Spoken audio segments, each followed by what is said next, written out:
Pride and Prejudice, by Jane Austen. Chapter 27.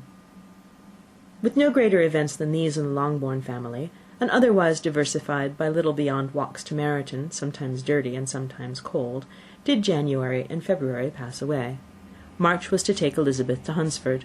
She had not at first thought very seriously of going thither, but Charlotte, she soon found, was depending on the plan, and she gradually learned to consider it herself with greater pleasure as well as greater certainty. Absence had increased her desire of seeing Charlotte again, and weakened her disgust of Mr. Collins. There was novelty in the scheme, and as with such a mother and such uncompanionable sisters, home could not be faultless. A little change was not unwelcome for its own sake. The journey would moreover give her a peep at Jane, and in short, as the time drew near, she would have been very sorry for any delay. Everything, however, went smoothly, and was finally settled according to Charlotte's first sketch. She was to accompany Sir William and his second daughter. The improvement of spending a night in London was added in time, and the plan became perfect as plan could be. The only pain was in leaving her father, who would certainly miss her, and who, when it came to the point, so little liked her going, that he told her to write to him, and almost promised to answer her letter. The farewell between herself and Mr. Wickham was perfectly friendly, on his side even more.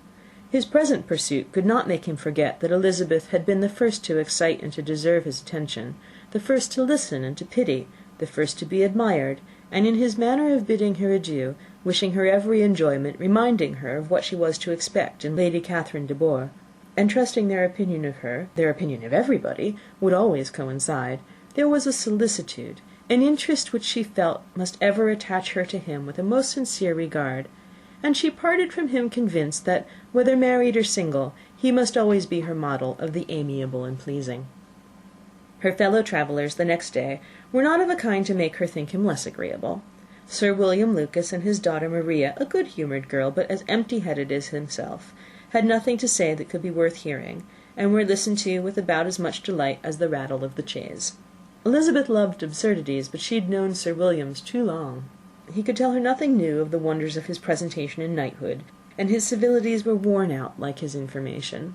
It was a journey of only 24 miles, and they began it so early as to be in Gracechurch Street by noon.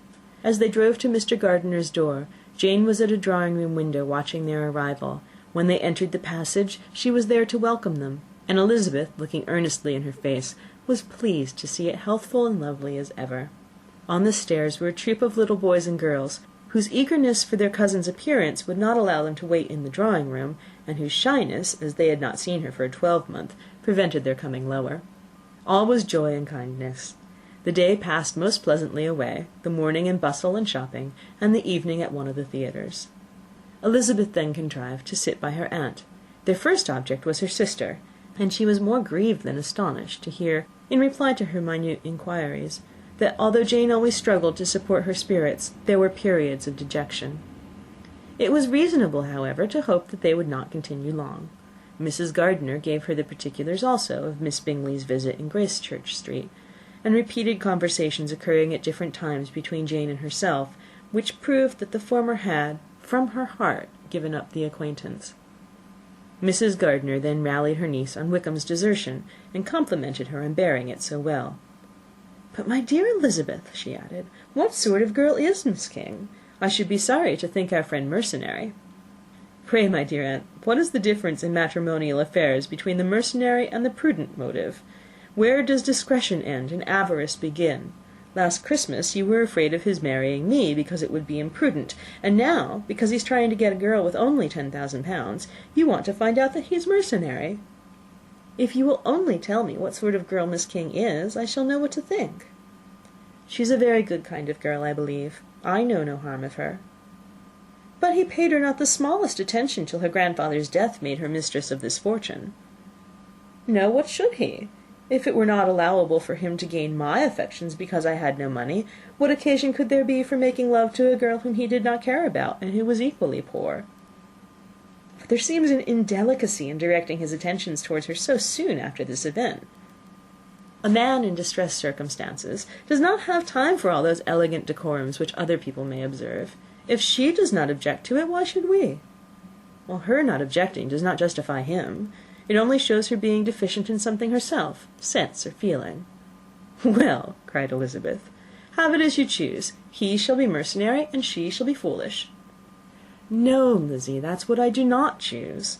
I should be sorry, you know, to think ill of a young man who has lived so long in Derbyshire." "Oh, if that is all, I have a very poor opinion of young men who live in Derbyshire, and their intimate friends who live in Hertfordshire are not much better. I'm sick of them all. Thank heaven I'm going to-morrow, where I shall find a man who has not one agreeable quality, who has neither manner nor sense to recommend him. Stupid men are the only ones worth knowing, after all." "Oh, take care, Lizzie, that speech savours strongly of disappointment." Before they were separated by the conclusion of the play, she had the unexpected happiness of an invitation to accompany her uncle and aunt on a tour of pleasure which they proposed taking in the summer. "We have not determined how far it shall carry us," said Mrs. Gardiner, "but perhaps to the Lakes." No scheme could have been more agreeable to Elizabeth, and her acceptance of the invitation was most ready and grateful. "Oh, my dear aunt," she rapturously cried, "what delight! What felicity! You give me fresh life and vigour. Adieu to disappointment and spleen. What are young men to rocks and mountains? Oh, what hours of transport we shall spend! And when we do return, it shall not be like other travellers, without being able to give one accurate idea of anything.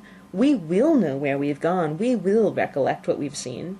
Lakes, mountains, and rivers shall not be jumbled together in our imaginations. Nor, when we attempt to describe any particular scene, will we begin quarrelling about its relative situation. Let our first effusions be less insupportable than those of the generality of travellers." Chapter 27.